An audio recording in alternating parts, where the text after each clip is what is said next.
Edward? Sniffed Mac. The truth is, I'm a homeless vehicle. What? I was built as a prototype for a Japanese-American car company and was sold off for scrap after my sisters were thrown in other parts of the world. Is that so? Asked Philip, who lifted an eyebrow. Yeah, I'm an orphan. Cried Mac. I came here after reading about the island of Soda from a book. I haven't had anybody else to take care of me except for you guys ever since.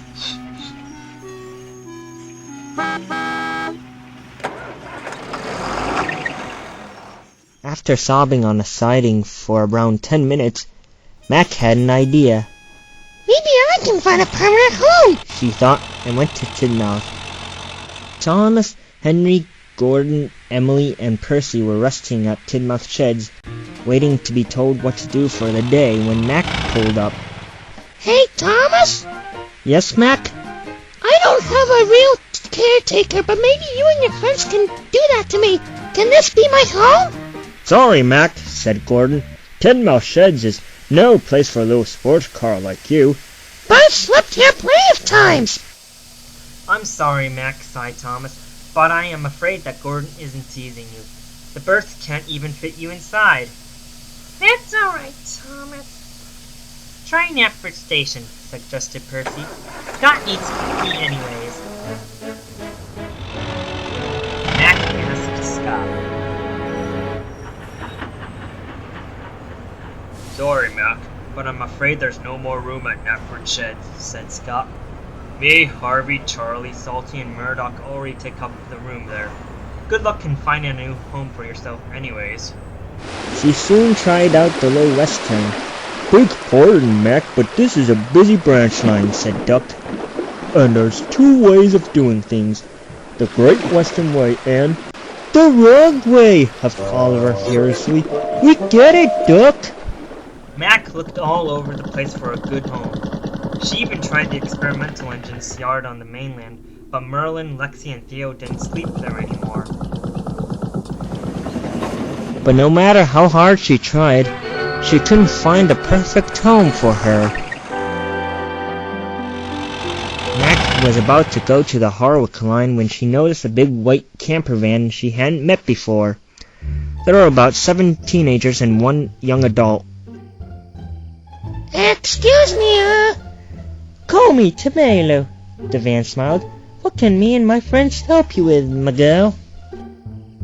I was looking for a home, but I'm getting tired and must continue tomorrow, explained Mac. Can you find me a place to sleep? 3 of the teenagers and the young adult didn't think it was a good idea, but the 4 other teenagers, who were much friendlier, thought it was a good idea. No problem, said the young adult. What's your name, by the way? My name's Mac. What's yours? My name's Derrickson.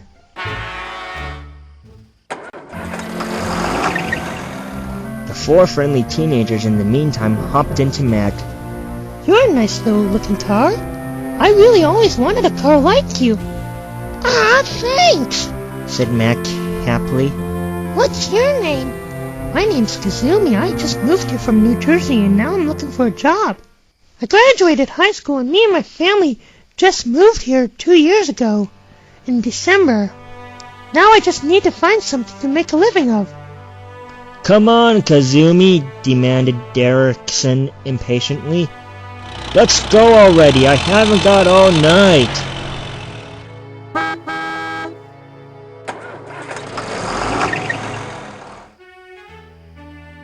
That night, Edward returned to Tidmouth Sheds to tell the steam team the news about Mac. Mac doesn't have a home! Oh no! cried Emily. This is serious, agreed Thomas. She could be out there wandering alone with strangers.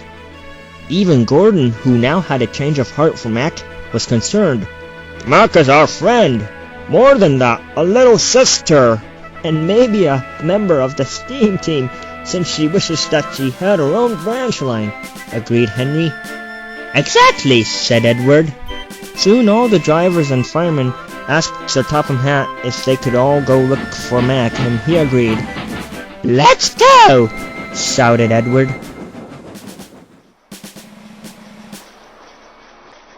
Meanwhile, Mac had followed her new friends to the Hawk scrapyard on Edward's branch line. Winslow and Chadberry were there. Hello, Mac. What are you doing? Asked Chadberry. Oh, hello, Chad. I'm just resting here for the night with my new friends. Easy for you to say, little Mac, grumbled Winslow. Before Mac could reply to that remark, there was trouble. Derrickson hopped up and took control of Chadberry to lift Mac up in the air to the scrap contraptor. Put me down! Sorry, Mac. I've always wanted to get rid of a car like you, and I've always wanted to get rid of these 4 useless teens. Don't hurt me or my friends! Shouted Mac. She swung back and forth and freed herself from Chadberry. Oof! We always wanted to make friends with these 4 teenagers, but they didn't want to be forced in our schemes, but we made them tag along with us anyways. We always wanted to get rid of them when they eventually got fed up with us. But if you're not gonna allow that, then fine. You won't catch me! Shouted Mac. Come on, guys! Hop in! And she drove off as fast as she could. Don't just stand there, Derrickson demanded to his cronies. Let's use Tomelo and chase after her. So they went off. Run, Mac! Run! Shouted Chadberry. Mac hurried along the countryside as fast as she could. Have these guys always wanted to do this to you? Of course, Mac, said Kazumi. Uh-oh, they're getting closer! Mac, I can't stop, dude! Help! Cried Tomelo. At this point, Mac didn't know what to do. I want to help Tomelo out, but he's chasing me because those bad guys are on board! Then she heard some familiar whistles. Hey, I recognize those noises! That's Thomas and his steam team!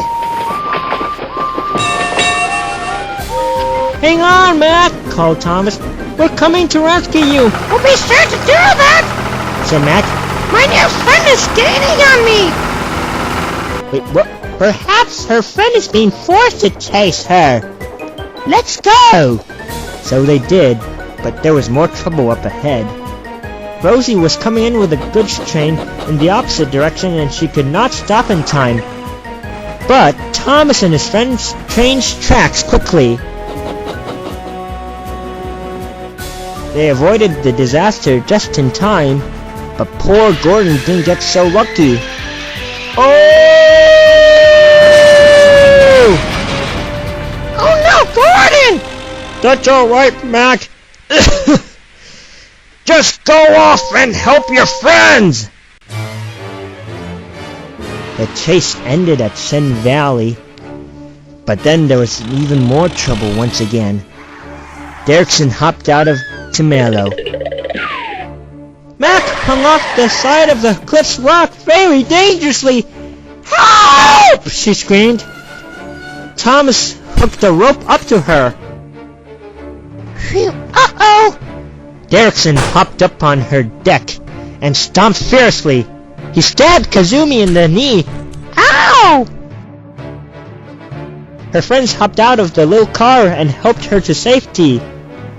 Meanwhile, any last words, Mac? Actually, yes. Your doom is about to rock and roll! Now, Thomas! Alright, Mac!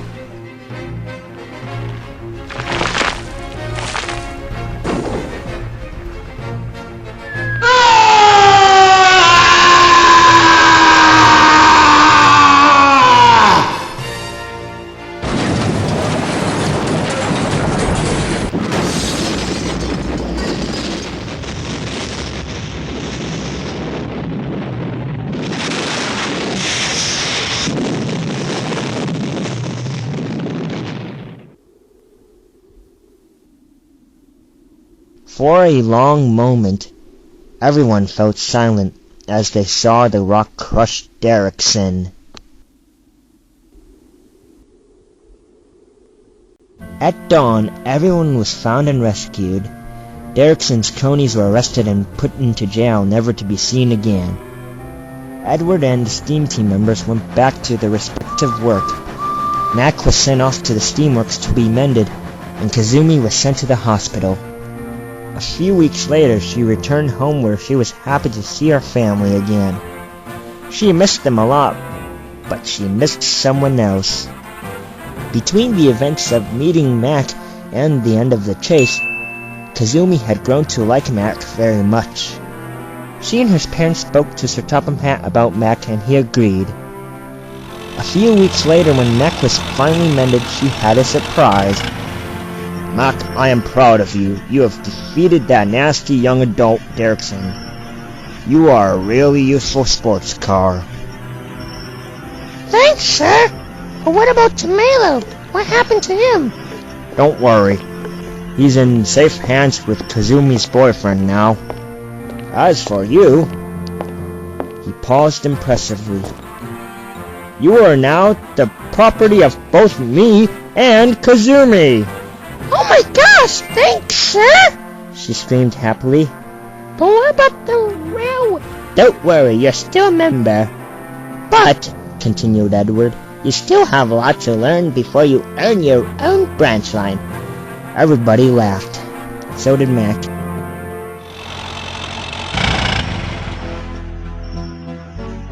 Thanks for being there for me when I wasn't sure about fitting in, said Mack to Emily and Edward. That's alright, Matt. Go and enjoy your life with your new family. And Mac, the really useful and can go towards her new home with her new official caretaker.